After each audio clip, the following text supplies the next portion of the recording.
Hola, dando continuidad a la unidad 1 y 2, hoy eh, hablaremos acerca de los métodos de evaluación psicológica y los trastornos en niños.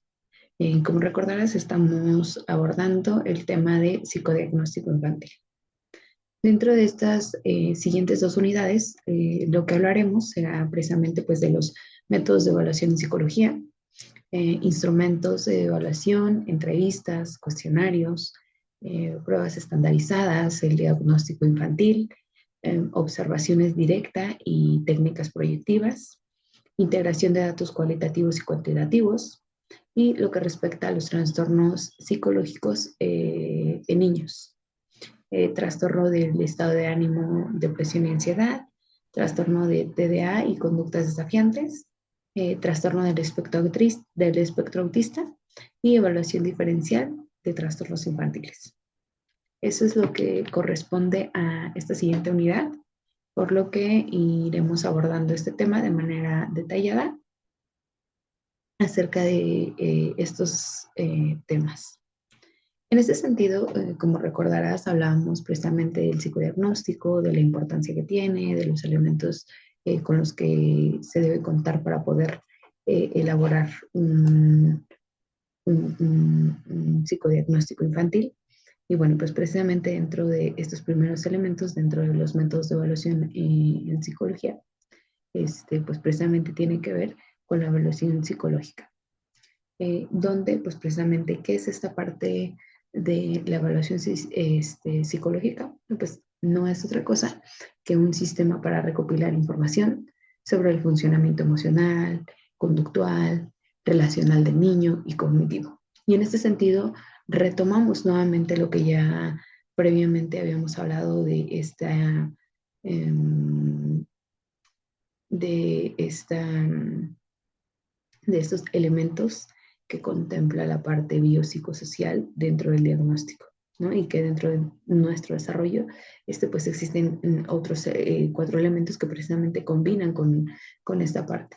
Y en este sentido, bueno, pues propiamente lo que hace referencia a esta parte de la evaluación psicológica, pues precisamente es recoger esta información sobre el funcionamiento de diferentes áreas de niños, niñas y adolescentes.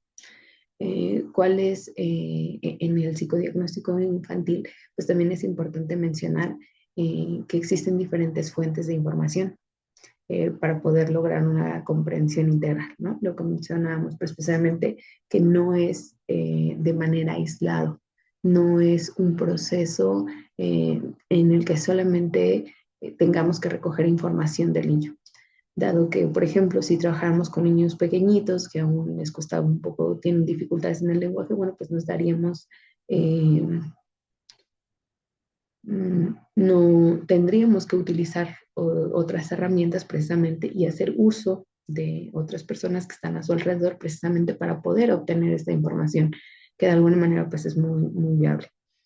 Dentro de estos, cuando nosotros hablamos de estos métodos de evaluación psicológica, pues precisamente estamos hablando de las entrevistas y de los cuestionarios.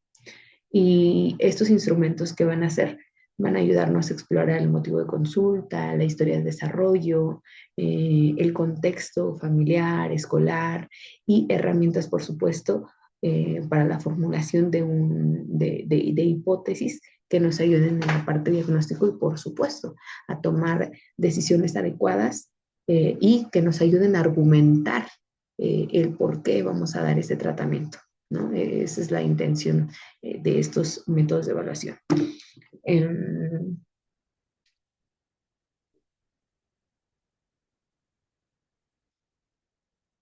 Si bien cuando nosotros estamos hablando de, ahí está, si bien cuando nosotros estamos hablando de la entrevista psicológica, bueno, pues estamos diciendo que directamente quién lleva a cabo esta parte de la entrevista psicológica y que justo tiene que ver con lo que en algún momento hablábamos de estos elementos dentro de la dentro del psicodiagnóstico, ¿no? Y que es una herramienta.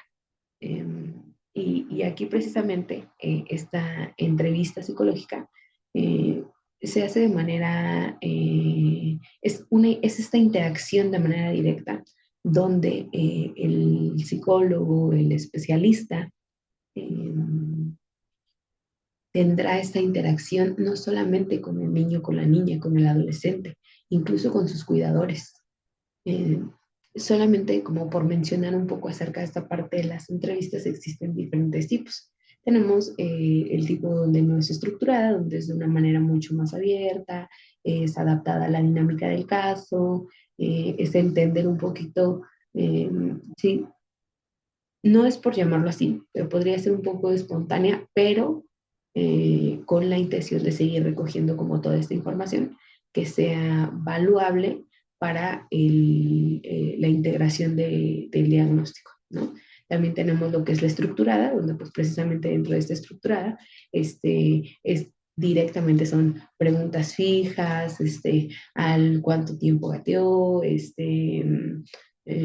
fue deseado, no fue deseado, tiene más hermanos, o sea, son directas y están estandarizadas precisamente, tienen una función de algo. También, pues propiamente está el semiestructurado, donde combina un poquito de ambas, ¿no? Son preguntas un poco guías, pero son muy flexibles porque precisamente no es como que tengas que seguirlo rigurosamente. En este sentido, bueno, pues, ¿en qué nos van a ayudar esta parte de las entrevistas psicológicas? Bueno, pues nos va a ayudar a entender cuál es el motivo de consulta, a saber si no sé, si llegan quizás a lo mejor como por alguna conducta, si esto ha ido evolucionando, si ha disminuido la conducta, si incrementó más, cuándo fue como, cuando se percataron que era como más constante esta misma dinámica. Entonces, pues nos permite explorar en ese sentido eso. Por supuesto que aquí algo que nos ayuda dentro de las entrevistas es entender la historia del desarrollo, no solamente lingüístico, no solamente motor, sino incluso nos permite explorar esta parte del desarrollo emocional, de qué hace, cómo se siente el niño, la niña ante diferentes situaciones, cómo ha reaccionado, cómo lo han trabajado anteriormente en casa, con los papás, por qué deciden como esta parte de solicitar este apoyo. Entonces, en este sentido, por supuesto que la entrevista psicológica es una herramienta fundamental que no debe faltarnos dentro de nuestras evaluaciones. ¿Cuáles son estas ventajas? Bueno, pues hay una flexibilidad, por supuesto que nos contextualiza la información de lo que está pasando y pues puede ser tan profunda como se quiera. Podemos encontrar sí algunas limitaciones y que de pronto pues tengamos este sesgo el evaluador del psicoterapeuta puede tener este sesgo y puede tener incluso, pues no sé, dificultades de comunicación con los pequeños y mayor demanda de tiempo. Entonces, en este sentido, la entrevista es una herramienta factible, por supuesto, pero también, como en todo, se requiere pues de estas habilidades incluso para poder llevarla a cabo, ¿no? Porque digamos que a lo mejor vamos bajo una estructurada y entonces de repente en algún momento dentro de esta parte de la entrevista, por supuesto que el paciente, los familiares empiezan a preguntar sobre otras situaciones y entonces se desvían un poco. Entonces tendríamos que, aun cuando esta parte estructurada, entonces, retomo, ¿no? O bueno, si yo estoy empezando con una parte semiestructurada, bueno, a partir de esto puedo como ir modificando, ser un poquito más flexible, sí tomar en cuenta sobre todo estas respuestas que me parecen importantes y que son funcionales en mi práctica. Bueno, también como mencionaba anteriormente, no solamente es la evaluación como instrumento, sino también esta parte de los cuestionarios, ¿no? Porque pues estos sí son estructurados y nos ayudan a recoger información sobre el pensamiento, las emociones, las conductas, ¿no? Dentro de estos tipos de cuestionarios está clasificado de la siguiente forma: los autoinformados, que quiere decir que es directamente el niño, la niña, el adolescente quien va a llenar estos cuestionarios, ¿no? Es directamente desde él. También está en esta parte de los heteroinformados, que es a partir de otros. ¿no? Esa información de estos cuestionarios lo llenan otros, pueden ser los papás, los maestros, los tutores, este, gente que esté cerca, pero que pueda dar como esta información, que pueda brindar como más herramientas, ¿no? Y por supuesto esta parte que son estandarizados, son normas de comparación, ¿no? Son estrictamente, específicamente como para algo. En este sentido, bueno, pues esta parte de de los cuestionarios van a permitir evaluar, por supuesto, conductas problemáticas, rasgos de personalidad, habilidades sociales, síntomas emocionales. Estos cuestionarios van a darte como, es una herramienta fundamental que se puede aplicar, no en todos los casos, por supuesto, porque digamos, por ejemplo, un niño de 3 años, 5 años, donde pues, todavía como que no sabe leer, no es como que puedas hacer estos tipos de cuestionarios autoinformados, ¿verdad? Pero si nosotros estamos hablando, por ejemplo, de un adolescente, por supuesto que puedes llevar a cabo este tipo de cuestionario para conocer, no sé, se me acaba de ocurrir como esta parte de las frases incompletas, donde te va a brindar mucha información acerca de la forma en que se desenvuelve él o la adolescente en diferentes situaciones, escenarios, si tiene conflictos con la mamá, está como muy diversificada y puede darte como muchas cosas, ¿no? Em, Sin embargo, no deja de ser importante el hecho de utilizar las entrevistas y los cuestionarios, ¿no? Como, como conjunto y no de manera individualizada, porque cuando nosotros comencemos a hacer nuestro diagnóstico, pues vamos a necesitar cotejar toda esta información y precisamente lo que va a ayudarnos pues es a combinar esta parte de las entrevistas y los cuestionarios, porque nos va a ayudar a integrar datos muy objetivos, orientados adecuadamente a la intervención, y no va a ser solamente así como muy subjetivo, sino más bien la intención es que sea un poco objetivo en este sentido, de acuerdo a lo que ya se encontró en estos, tanto en los cuestionarios como en las entrevistas, ¿no? Para ir como formando y sustentando todo esto que se busca. Por otro lado, bueno, pues tenemos que ya en otro punto, esta parte de las pruebas estandarizadas en el diagnóstico infantil. Dentro de estas pruebas estandarizadas, pues, ¿qué son? Son estos instrumentos, como te decía hace rato, ¿no? Son instrumentos que han sido diseñados para medir de forma objetiva diferentes áreas del funcionamiento y en este caso, pues infantil, ¿no? Ya de pronto, si a lo mejor estamos viendo un WIS, que tiene que ver un poco ahí con la inteligencia, la escala de inteligencia de Wechsler, donde se están midiendo capacidades cognitivas como comprensión verbal, razonamiento, eh, la memoria de trabajo, la velocidad de procesamiento. Entonces, bueno, pues es un poquito en este sentido de eso. ¿Qué es lo que estarán haciendo este tipo de pruebas estandarizadas? Pues precisamente es eso, es evalúan las habilidades cognitivas, las emocionales, las conductuales del desarrollo y se aplican bajo unas condiciones controladas, ¿no? Con procedimientos uniformes. En este sentido, no es que, bueno, yo me llevo la prueba y la hago en mi casa, ¿no? No, porque más bien tienes que estar ahí, entonces tiene que ser un ambiente adecuado incluso para la aplicación. Algunas habrá que tengan un cierto tiempo para poder realizarlas. Entonces, en este sentido, más bien es que se aplican bajo estas condiciones controladas y a eso se refiere, ¿no? O sea, no es que sea, bueno, pues ahí está y hazla como tú quieras, no, más bien es, vamos a entender un poquito de esta parte, que tienes cierto tiempo para llevarla a cabo, que tienes que estar en un lugar como tranquilo y entonces, bueno, pues eso incluso nos permite la parte de la observación directa forma parte incluso del psicodiagnóstico, ¿no? Como lo veíamos. ¿Cuáles son los resultados? Pues básicamente se comparan con las normas de las poblaciones y esto va a permitir identificar si el desarrollo del niño está dentro de lo esperado a su edad, que era lo que ya mencionamos hace ratito en los hitos, son fundamentales en los contextos clínicos, en los contextos educativos y por supuesto en la investigación, que es de lo que frecuentemente se ocupan estas pruebas estandarizadas.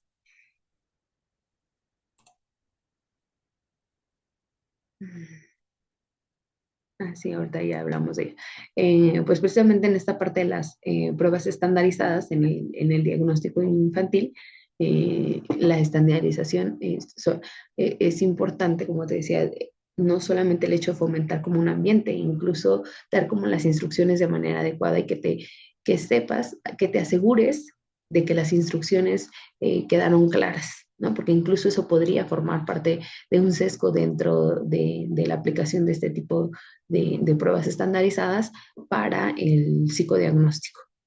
Es importante tomar en cuenta pues estas normas de referencia porque van a permitir comparar el desempeño del niño con grupos de la misma edad, ¿no?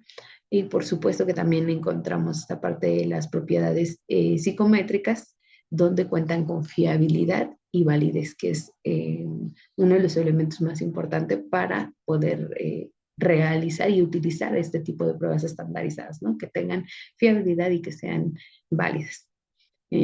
¿Cuál es la interpretación cualitativa y cuantitativa? Bueno, pues básicamente los puntajes se analizan junto con el significado clínico. Y bueno, esto que nos va a permitir identificar fortalezas y dificultades, así como detectar posibles trastornos del desarrollo y orientar a decisiones diagnósticas y de intervención pues apropiadas a las necesidades, ¿no?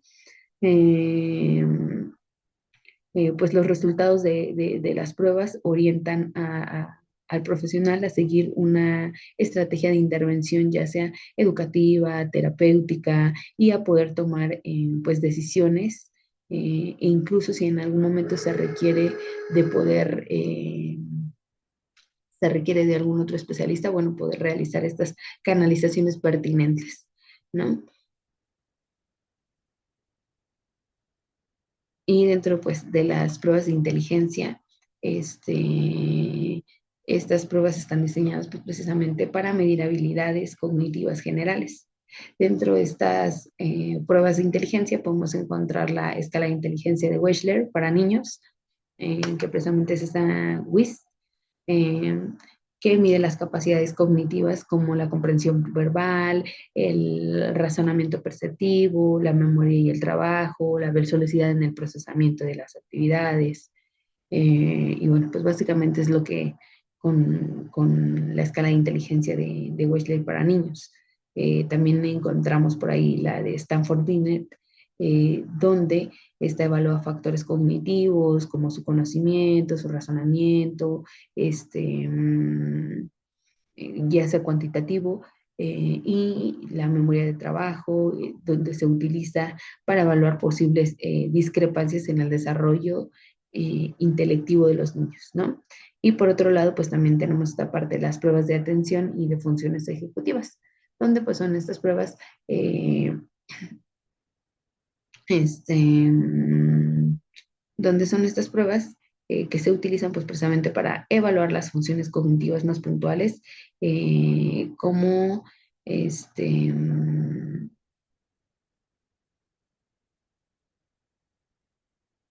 eh, como pues la atención, ¿no? Incluso hasta esta parte de la atención sostenida. Eh, y por otro lado, pues también ahí aparece un test de ejecución continua de Conners, y esa es una prueba estandarizada que mide la atención, la respuesta a los estímulos en condiciones controladas y es útil para evaluar los trastornos de atención y de conducta impulsiva en niños. En este sentido, estas pruebas permiten estimar el desempeño cognitivo y detectar dificultades de aprendizaje. Las pruebas estandarizadas no deben usarse de forma aislada, como lo mencionaba anteriormente, deben de integrarse lo que comentamos constantemente y de lo que se habla incluso, ¿no? Cuando hablamos de esta parte de la historia del psicodiagnóstico, pues en algún momento se mencionó que precisamente esta parte tiene que ver con una integración, con un psicodiagnóstico integral, donde no es algo de manera aislada, donde aquí están las pruebas, donde aquí están las entrevistas, donde aquí está la observación, sino más bien es en conjunto para lograr hacer una incorporación adecuada y entonces de acuerdo a esta incorporación de toda esta información puedo elaborar un diagnóstico. Y una vez que tengo como este diagnóstico, volvemos a lo mismo, mi evaluación va a ser el sustento para que yo pueda comenzar sugerencia respecto a un tratamiento, ¿no? Dentro de estas, como mencionaba, pues no se utilizan de manera aislada, sino que más bien deben de integrarse. ¿Cuáles son estos elementos que deben de integrarse? Pues propiamente las entrevistas, los cuestionarios y fundamentalmente la observación directa, ¿no? Que aquí pues pasa a cumplir diferentes funciones en el psicodiagnóstico infantil, ya que es la identificación de patrones de conducta. Dios. Ok, ajá. Pues en este sentido, con la observación de patrones de conducta, donde nos va a permitir reconocer cómo un niño responde ante diferentes situaciones reales o simuladas, ¿no? También la evaluación de estas habilidades sociales, donde se va a poder observar la interacción con los pares, estas habilidades de comunicación, de cooperación, de conformidad, las reglas, etc. ¿No? Y también, por supuesto, que está esta parte de la detección de dificultades emocionales, donde va a formar, es la forma en la que los niños responden ante las frustraciones, ante la separación, ante los estímulos inesperados y va a brindar una información sobre la regulación emocional, ¿no? Sobre lo que están experimentando. En este sentido, bueno, pues como ya mencionaba, esta técnica pues es sistemática respecto a la conducta del niño. Por supuesto que se centra en los comportamientos, en lo que es observable, en las interacciones, en la respuesta. Es una aportación, aporta información como espontánea, contextualizada y por supuesto que es especialmente útil pues para la población infantil, donde la expresión verbal puede ser limitada. Y entonces esto nos permite comprender cómo el niño se porta ante diferentes situaciones reales o controladas, ¿no? Porque aquí más que lo pongas como más que lo pongas, más que lo pongas como a escribir o más que lo pongas a que te platique, entonces más bien aquí eh, entra otro factor importante, ¿no? Que es esta parte de la observación. Y a partir de esta observación, bueno, pues se pueden hacer como más cosas. Existen diferentes tipos de observación, por supuesto que existen, de una manera muy estructurada, entonces es exploratoria, no estructurada, perdón, es exploratoria, sin categorías previas, o sea, vaya, de manera espontánea un poco, si así lo queramos como llamar. Pero por otro lado también tenemos esta parte donde es sistemática, donde aquí sí se van a registrar directamente las conductas, sobre lo que yo quiero evaluar, sobre lo que estoy buscando encontrar, ¿no? Y por otra parte, esta parte donde es estructurada, vale la redundancia, donde se utiliza en tareas o estímulos diseñados por el evaluador, ¿no? De alguna manera sí hay un poco de intervención en ese sentido. Como tal, sus funciones principales pues es identificar estos patrones de conducta, es evaluar las habilidades sociales, es detectar estas dificultades emocionales y la regulación y apoyar la selección de otro tipo de instrumentos de evaluación. También, por otro lado, pues vamos a encontrar lo que son vamos a encontrar las técnicas proyectivas, esta parte de las técnicas proyectivas pues se basan sobre todo en esta parte de la proyección donde el niño es el que va a expresar su mundo interno ante estos diferentes estímulos ambiguos, ¿no? Y aquí pues ya podemos encontrar diferentes cosas, podemos encontrar desde si nosotros buscamos entrar desde la parte emocional, los conflictos, la percepción, los pensamientos, bueno, pues vamos a encontrar estas diferentes elementos que forman parte de las técnicas proyectivas, ¿no? Más que, más que elementos, estas diferentes pruebas que suelen ser como utilizadas. Y bueno, por mencionar algunos, está aquí el de Rorschach, que es la interpretación de manchas de tinta, ¿no? Y entonces el niño te dará como ahí una explicación y demás. Eh, por otro lado, incluso está esta parte del CAT, de percepción temática, y donde, bueno, es a través de la narración de historias, a partir de imágenes que se le presentan al niño o niña, ¿no? Y por supuesto, no dejemos como de lado esta parte del dibujo, de la figura humana, del árbol, porque desde esta herramienta podemos encontrar esta parte de la expresión y la percepción de sí mismo, de su entorno. Entonces es sumamente fundamental poder utilizar este tipo de técnicas. Y bueno, pues básicamente todas estas son útiles porque, sobre todo cuando un niño aún no se expresa libre y naturalmente, ¿no? Entonces, la verdad es que sí es una herramienta valiosa.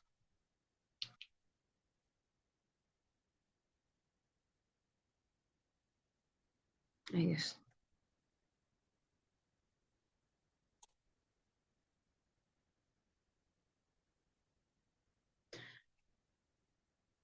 Ay, ahí está. Ok. Entonces, bueno, pues dentro de esto también encontramos que la observación directa y las técnicas proyectivas pues son complementarias. La observación aporta datos conductuales y contextuales y las técnicas proyectivas pues, permiten explorar estos procesos emocionales y profundos. Donde ambas requieren pues esta aplicación rigurosa, esta ética, esta interpretación profesional para evitar sesgos, deben integrarse con entrevistas, con cuestionarios, con pruebas estandarizadas, pues precisamente para lograr un diagnóstico integral y clínicamente útil, ¿no? Donde no solamente estemos con alguna información, sino que lo tengamos de manera como completa.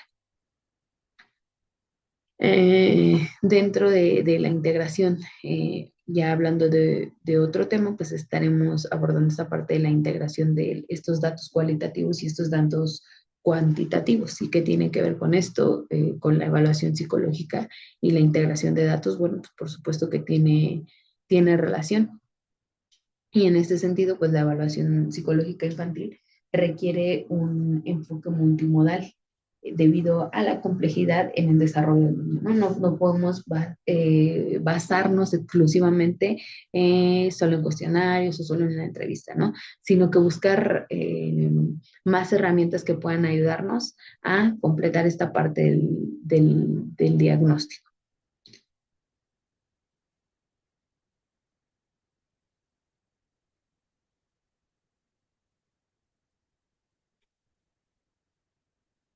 Y bueno, dentro de esto, como mencionaba, pues tenemos lo que son los datos cualitativos y los cuantitativos. Y propiamente los cuantitativos son medibles, ¿no? Es todo que tiene puntajes, de pruebas estandarizadas, resultados de cuestionarios con normas, la frecuencia de la duración de conductas, a qué van a responder los datos cuantitativos, a cuánto, a qué tan frecuente, qué tan lejos de la norma, y esas son como las tres preguntas que tendríamos que respondernos para saber si es como un dato cuantitativo o un dato cualitativo. Meramente la parte cualitativa pues tiene que ver con esta parte de descripción. Y aquí, ¿cuál sería como estas herramientas que se pueden utilizar? Pues obviamente las entrevistas con padres, con docentes, con el niño a través del juego. Entonces se puede como ampliar, ¿no? es sumamente importante pues también tomar en cuenta estas observaciones, incluso del comportamiento en los juegos, en los dibujos, en los relatos, porque, bueno, esto te puede dar como mucha información, ¿no? Si de repente estás con un niño y de repente sacas un montón de monitos y entonces él empieza como a jugar y, no sé, manifiesta quizá que en su casa le pegan a su mamá, ay, te voy a pegar, ¿no? En los juegos. Entonces, esto es parte incluso de estos datos cualitativos, ¿no? Donde se va obteniendo toda esta información para lograr un diagnóstico adecuado y bueno, después continuar precisamente con el tratamiento. ¿Cómo se van a integrar estos datos, tanto cuantitativos como cualitativos? Básicamente aquí es la suma de estos resultados. Es construir a partir de lo que tengo. Ah, bueno, aquí me dice que a lo mejor se muestra inseguro, tiene sentimientos, no sé, tiene preocupación exagerada, ¿no? Tiene preocupación exagerada porque no va a pasar un examen. Entonces, eso es lo que me diría la parte cualitativa, ¿no? La parte cuantitativa, entonces tendría que ver, ah, bueno, si dice que a lo mejor tiene como algunas características de ansiedad, vamos a ver cómo buscamos un test, entonces que estaría evaluando la parte cuantitativa, este, que si tiene o no tiene ansiedad este niño, niña o adolescente, ¿no? Eh, y aquí es desde empezar cuando, para poder como completar esta integración de los datos cuantitativos con los cualitativos, pues precisamente es a partir de estas pruebas estandarizadas, de las entrevistas, de la observación directa, de las técnicas proyectivas o narrativa, y pues obviamente se realiza mediante la triangulación, triangulación. ¿Qué es esto en este sentido? Pues es comparar esta información de distintas fuentes, es buscar coherencia y discrepancias en esta parte de lo que estoy observando, ¿no? ¿Cuáles serán entonces los beneficios de la integración de datos? Bueno, pues aumenta la validez del diagnóstico, permite una comprensión contextualizada y profunda, evita conclusiones reduccionistas o estigmatizantes, orienta a la mejor intervención clínica y educativa, hay una precisión numérica, es un significado subjetivo y trae un contexto como familiar y escolar, ¿no? No es de manera aislada. Entonces, de ahí que es sumamente importante entender esta parte de los beneficios en la integración de información tanto cualitativa como cualitativa. Y bueno, vamos a la otra parte que corresponde y que tiene que ver precisamente con los trastornos psicológicos. Hablando en este sentido de los trastornos psicológicos, hablaremos que estos trastornos del ánimo en niños pues son de un panorama general, ¿no? Y que la ansiedad y la depresión pues están presentes desde la infancia y pueden afectar en cualquier etapa del desarrollo, ¿no? ¿Y qué es lo que van a afectar? Pues precisamente es este desarrollo emocional, este desarrollo social y por supuesto la parte académica, porque va a impactar. Eh, y que, bueno, este tipo de trastorno no es exclusivo de adultos, sino que incluso, porque a veces se suele llegar como a esta conclusión de decir, ay, es que el adolescente está así porque está en un montón de cambios hormonales y está atravesando por muchas situaciones como complicadas, y entonces, pero en realidad no es que tenga, no sé, depresión o ansiedad según como las características, ¿no?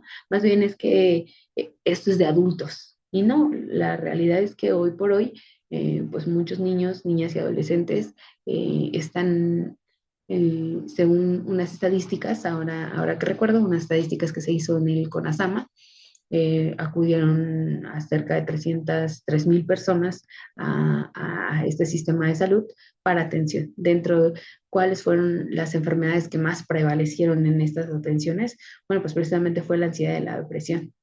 Eh, en chicos de 10 a 14 años, la depresión y la ansiedad estaban como en índices más altos en hombres que en mujeres, ¿no? Obviamente, pues ya cuando, este estudio fue de enero a septiembre del 2024.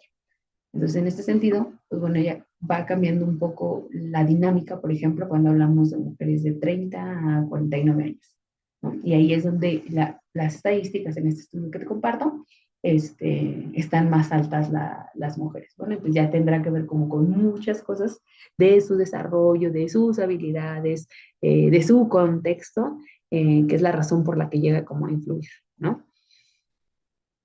Dentro de los trastornos de ansiedad en la infancia, pues la ansiedad incluso es normal y adaptativa, ¿no? Porque nos permite incluso ponernos a salvo. Es normal que de pronto si vas a tener como un examen o si vas a hacer una presentación o si vas a exponer, pues es lógico que de repente te pongas así como un poquito nervioso y nos ayuda incluso para adaptarnos a estos escenarios donde suelen ser como complicados, ¿no? Lo cierto es que cuando esto empieza a ser como de manera desproporcionada, cuando es muy persistente, cuando es excesiva, cuando esto ya incluso me impide dejar de realizar como mis actividades con normalidad, pues entonces ahí estamos hablando de una situación de un factor más bien, más que de un factor, de una señal de alerta, ¿no? Donde incluso, pues si lo estamos notando, es importante que nosotros aprendamos cómo incluso hasta manifestarlo. Dentro de esto, bueno, pues tenemos diferentes tipos de trastorno de ansiedad. Y dentro de este trastorno de ansiedad, pues podemos encontrar el que es que por separación, y es este miedo excesivo a separarse de los padres o de los cuidadores. Y aquí podemos encontrar un ejemplo clarísimo cuando los niños de repente entran al preescolar y, híjole, es una lloradera, ¿no? Porque no quieren dejar a su mamá, porque no la quieren dejar, porque va a estar sola, por muchísimas cosas, ¿no? Y entonces aquí este sería como un ejemplo de este tipo de trastorno de ansiedad por separación, ¿no? Es decir, cuando me quitan a mi mamá, cuando mi mamá me va a dejar el kinder y yo me siento sumamente abandonado, abandonada, y entonces yo sufro muchísimo, ¿no? Y entonces habría que ver si esto es excesivo, si es persistente y por supuesto si es desproporcionado. Y de repente, pues, no sé, yo era la primera vez que entró a clase porque y vio a más niños en ese mismo estado, pues por supuesto que eso incluso hasta es contagioso, ¿no? Pero si ya es de manera frecuente, entonces sí es como para poner alerta. Eh, por otro lado, pues también está esta parte de la ansiedad generalizada, que es preocuparse persistentemente sobre múltiples aspectos en la vida diaria, ¿no? Por la comida, por la tarea, por el deporte, o sea, es estar constantemente ahí pensando una y maquinando y otra vez sobre ese mismo pensamiento y ahí se convierte como en este pensamiento rumiante, ¿no? Porque está ahí una y otra vez.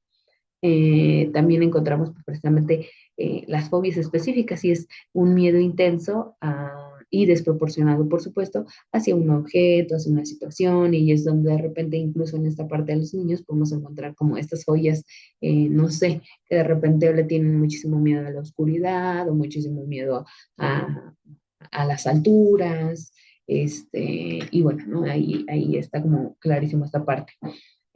Por otro lado, pues también está esta parte de la ansiedad social, que es este miedo a situaciones asociadas a la evaluación negativa por parte de otros, ¿no? De pronto esta ansiedad respecto a lo que comenten otros de mí, pues por supuesto que va a generar como este impacto, ¿no? Y el trastorno de pánico. Este, pues, este sí regularmente ocurren como en episodios breves de miedo intenso, con síntomas fisiológicos sumamente marcados, ¿no? Entonces, de repente ya empecé como con la taquicardia, de repente ya empecé incluso como con el dolorcito de estómago porque ya incluso me solté y demás. ¿Cuáles son las manifestaciones, pues, comunes de este tipo de trastorno, de trastorno de ansiedad? Pues son estos miedos intensos, es incluso la evitación, pueden aparecer, como hace ratito mencionaba, síntomas físicos como dolor abdominal, cefalea, diarrea, entre otras, ¿no? Por supuesto que también está esta parte de la irritabilidad, los problemas del sueño, la falta de concentración, las dificultades para tomar decisiones, y etc, etc. ¿Cuáles serían estos factores de riesgo? Pues existen diferentes factores de riesgo. Dentro de estos factores, pues tenemos los biológicos, los cognitivos, los ambientales, que precisamente pues se centran en esta parte de la familia, ¿no? Al estrés, a la crianza, se centran mucho como en este sentido.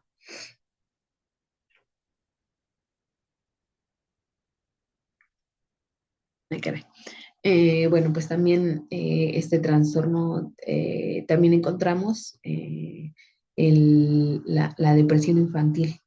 Y este es un trastorno del ánimo, con tristeza persistente, con pérdida del interés, con alteraciones ya sea emocionales o físicas, y que puede aparecer en cualquier, incluso en la edad en preescolar, ¿no?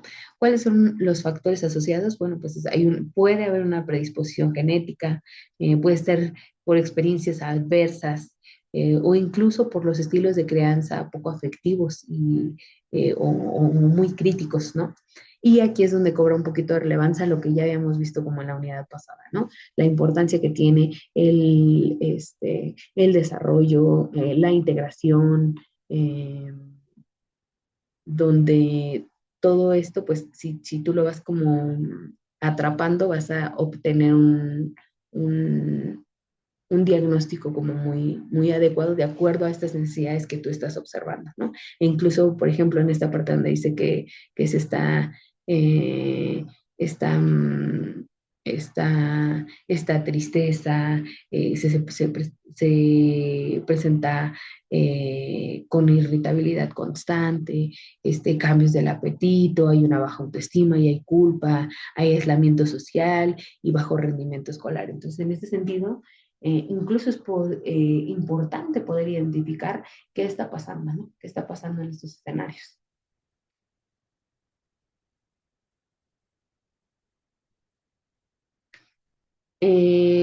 ¿Cuál es el impacto, el diagnóstico y el tratamiento en este impacto en el desarrollo? Bueno, pues existen dificultades académicas, problemas sociales, problemas emocionales, conductas de evitación o irritabilidad y alta comorbilidad, ansiedad y depresión, porque pues ambas suelen coexistir, ¿no? ¿Cuál es la forma en la que yo voy a hacer un diagnóstico adecuado? Bueno, pues voy a utilizar mi manual, por supuesto, del DSM-5, TR o el CIE-11, ¿no? Que me van a dar como esta guía, me van a auxiliar en esta parte estructurada de lo que se tiene que hacer, ¿no? La terapia cognitivo-conductual eh, funciona como primera línea de intervención.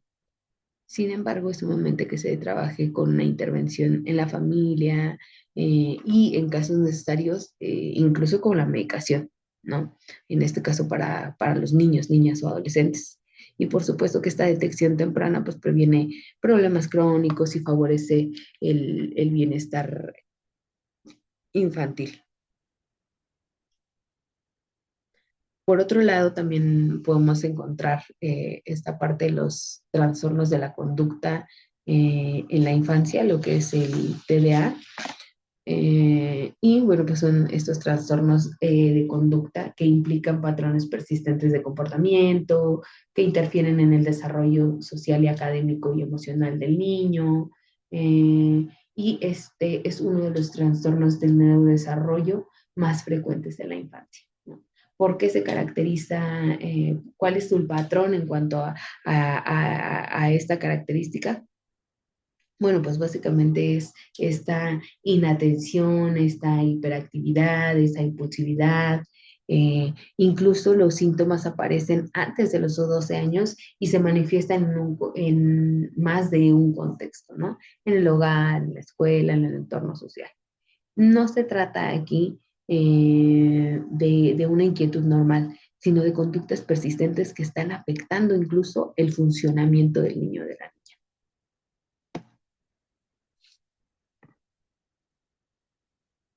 El impacto del TDA en la relación con las conductas desafiantes, bueno, pues es que el TDA es un factor de riesgo para que se pueda desarrollar este tipo de conductas, ¿no? ¿Qué es lo que se va a dificultar con esto? Bueno, pues la autorregulación emocional se va a dificultar, por supuesto, la inhibición de los impulsos, la adaptación a normas y límites, y aproximadamente la mitad de niños con TDA presentan problemas de conducta comórbidos, como la impulsividad, convierte estas frustraciones cotidianas en respuestas desafiantes si no se ve, si no se interviene adecuadamente.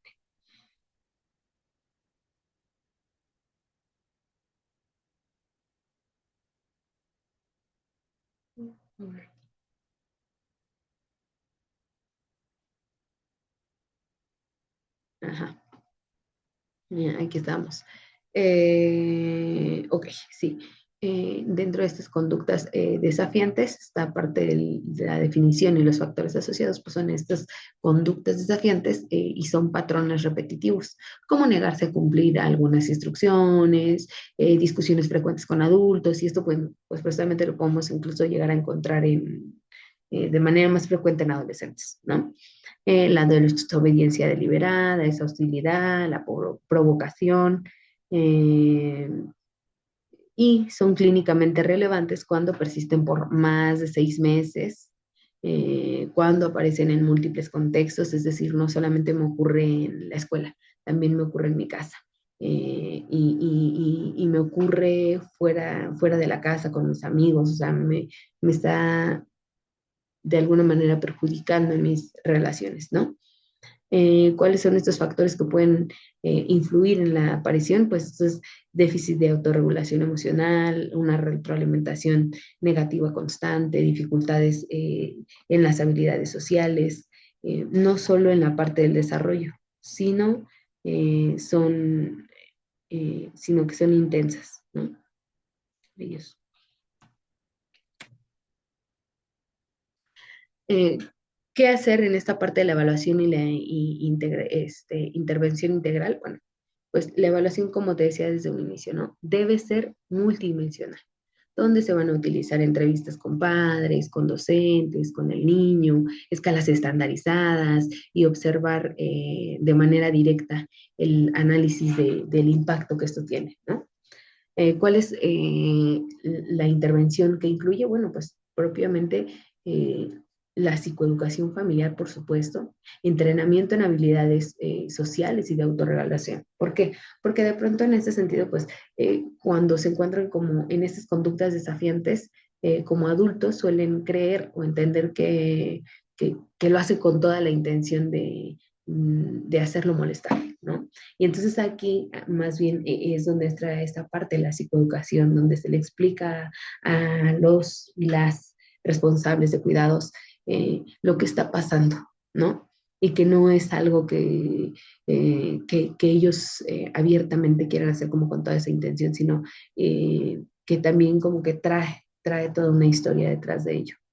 Eh, por supuesto que esta parte del entrenamiento en las habilidades sociales y de autorregulación, porque si no, entonces de repente yo siento que si a lo mejor agarra y hace un comentario mi adolescente de algo que como que no debería, y pues yo de repente ya le di un golpe y entonces eh, incluso como papás no entran en esta parte del entrenamiento de habilidades sociales y de autorregulación, ¿no? Entonces tendría que ser como este ejemplo para poder ayudar a mi hijo, a mi hija, a poder autorregularse, ¿no? Que es algo de lo que no hablan como, comúnmente, o al menos sí se dice, pero no dicen, ¿sabes qué? Como que una forma de autorregularte, ¿sabes qué? Puede ser que anotes cada vez que lleves un diario de registros, ¿no? Y entonces yo sé que de repente, constantemente, bueno, pues me siento así, o cuando estoy muy enojada tiendo como a gritar. Y entonces a partir de esto podemos incluso ir como modificando esta parte, ir modificando estos pensamientos y este comportamiento, ¿no?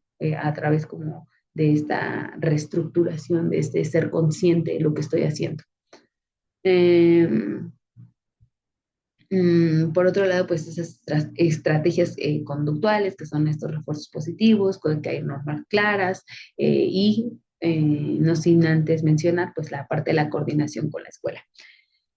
En este sentido, como te mencionaba al inicio, ¿no? De pronto sí es entendible que la escuela quiera tener como un informe. Lo que sí no está padre o lo que al menos sería importante como tomar en cuenta en este sentido es saber como cosas puntuales, ¿no? Dentro de estas cosas puntuales, pues propiamente es, si nosotros sabemos o tenemos ya como alguna idea dentro de nuestro diagnóstico, es importante quizás sí enviar como estas herramientas de autocuidado, como estas sugerencias, como estas tareitas que se le pueden ir dejando no solamente a los padres, sino también al hijo, Pero de pronto, en este sentido, cuando te mencionaba la escuela, tenemos que ser sumamente cuidadosos con lo que decimos en estos escenarios. ¿Por qué? Porque si no, después puede ocurrir que de pronto, si el chico o la chica iba y ahora ya ha tenido como problemas, no sé, eh,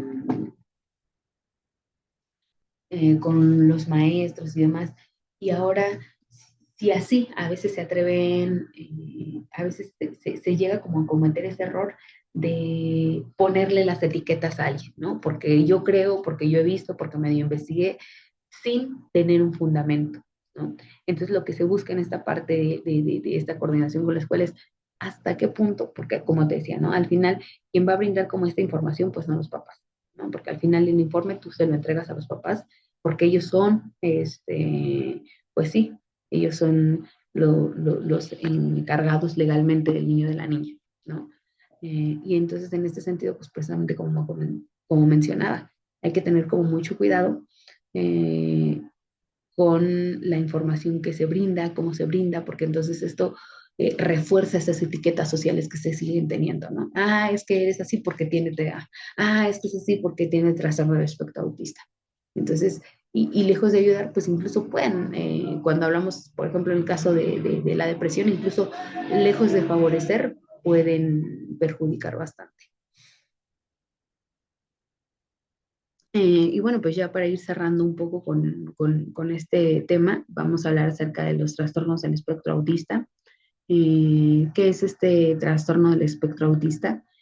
Pues básicamente son trastornos del neurodesarrollo que afectan la interacción social, la comunicación y el comportamiento. Sus signos aparecen de una manera temprana, generalmente antes de los 2 años, y se denomina el espectro autista por la gravedad y variabilidad en síntomas, habilidades y niveles de apoyos. En este sentido, ¿a qué nos referimos en la variabilidad? Bueno, pues propiamente tiene que ver con la forma en la que se presenta en diferentes casos, ¿no? Porque ahí, por ejemplo, encontramos trastorno del espectro autista y a lo mejor son sumamente funcionales, a lo mejor encontramos trastorno del espectro autista donde tienen dificultades en el lenguaje, entonces, más bien en este sentido, por eso se le denomina espectro porque hay una gran variabilidad en los síntomas, ¿no?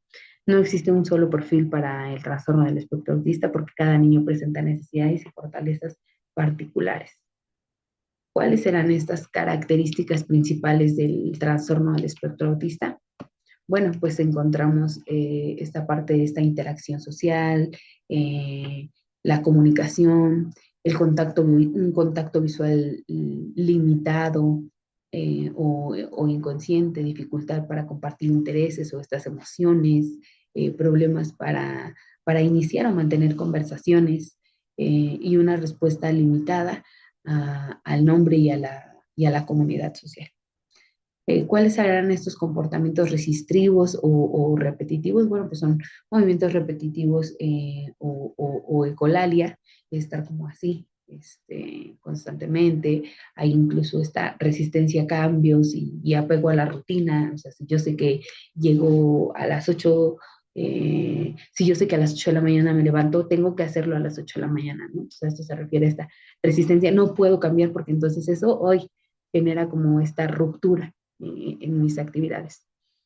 Pues también hay intereses intensos y específicos, no sé, hay quienes son como muy intensos para los números, son como muy intensos para algo en específico, su atención está centrada en eso, ¿no? En formar rompecabezas, en cuidar el orden de las cosas, y hay estas alteraciones en la sensibilidad sensorial.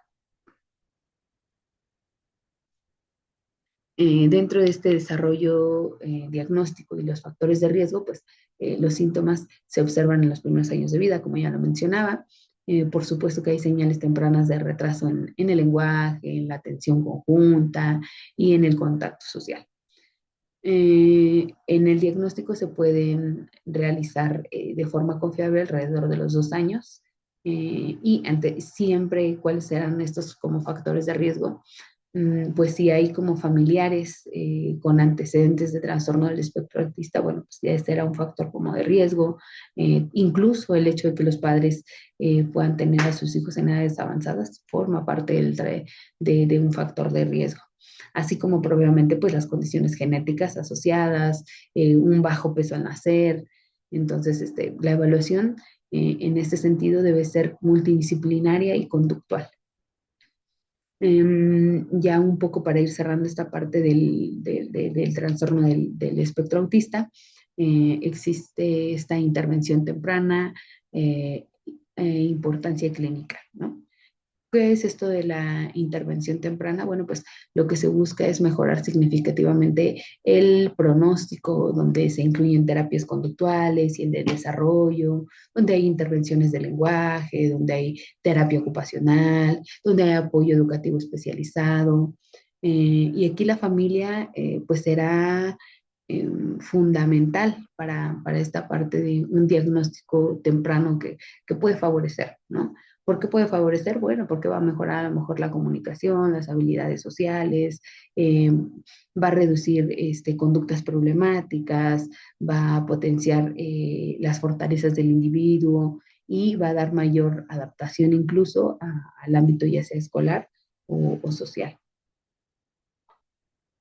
Y ya para ir cerrando un poco esta unidad, recuerda que toda la información que tengo, si hay algo que te llame como más la atención, que quieras como conocer un poquito más, por supuesto que al final en la bibliografía te estaré dejando diferentes fuentes donde puedes consultar acerca de los trastornos del espectro autista y bueno, ahí como de ley es encontrarlo, como te decía, en el manual DSM-5-TR.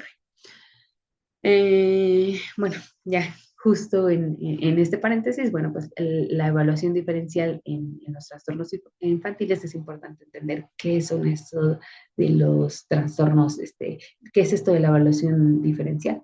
Bueno, pues es un proceso que nos va a permitir distinguir entre trastornos infantiles o síntomas similares. Entonces, a partir de esta evaluación diferencial, entonces podré identificar si se trata a lo mejor de un trastorno infantil o si es como algo similar, si son como características que solo se parecen. Eh, ¿Cuál es la intención de esto? Pues vamos a buscar identificar diagnósticos más precisos, evitando errores o confusiones, ¿no? Porque al final eso de alguna manera pues impacta incluso en la forma en la que nosotros vamos a trabajar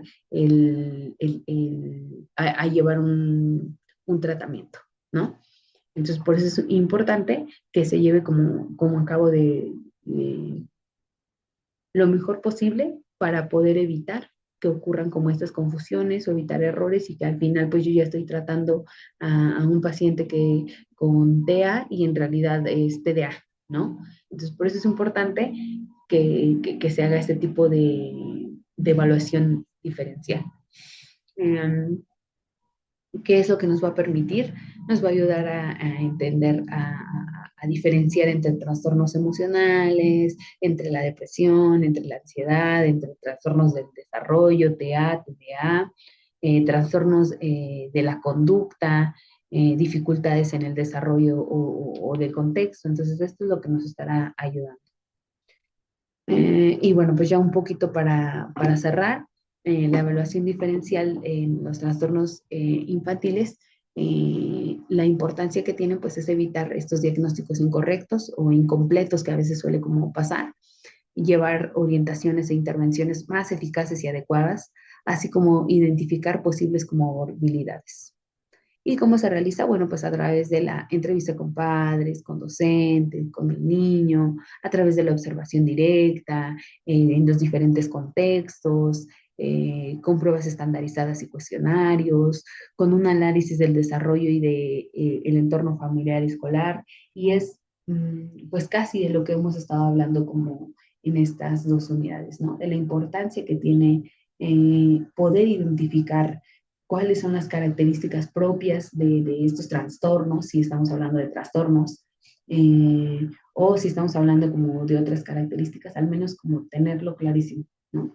Y en este sentido, pues diagnóstico diferencial nos va a permitir, bueno, tengo esta información, tengo este cuestionario que me llenó la maestra, tengo este cuestionario que me llenan los papás y como que hay algo que no coincide. Entonces, esa es la labor al realizar estos psicodiagnósticos, ¿no? Poder identificar, bueno, aquí dice que a lo mejor contesta con facilidad, ¿no? En casa. Pero en la escuela, cuando enviamos un cuestionario, dice que pone mucha atención. Entonces, más bien, es como todo esto ir familiarizándose con esta información y no solamente lo que puedas obtener de los padres, del entorno más cercano, incluso de las escuelas, ¿no? Porque son fundamentales y que nos pueden dar como esta información. Como te mencionaba, bueno, pues nuevamente te dejo por aquí la bibliografía, esa parte, esa guía, te recomiendo bastante esa guía para padres de niños con TDA, de verdad está muy padre, está como, aparte que está muy digerible, entonces, bueno, pues básicamente es eso. Eh, Creo que por aquí también te puse, ajá, sí, sí, la integración entre técnicas cualitativas y cuantitativas, esa también está como muy buena. Y entonces, bueno, a partir de eso, la depresión infantil, cómo detectarla y abordarla. Entonces, bueno, realmente hay como una bibliografía muy buena para que puedas seguirte como alimentando de toda esta información. Nos estamos viendo hasta el siguiente video. Espero ser sumamente clara con estos temas y hasta la próxima.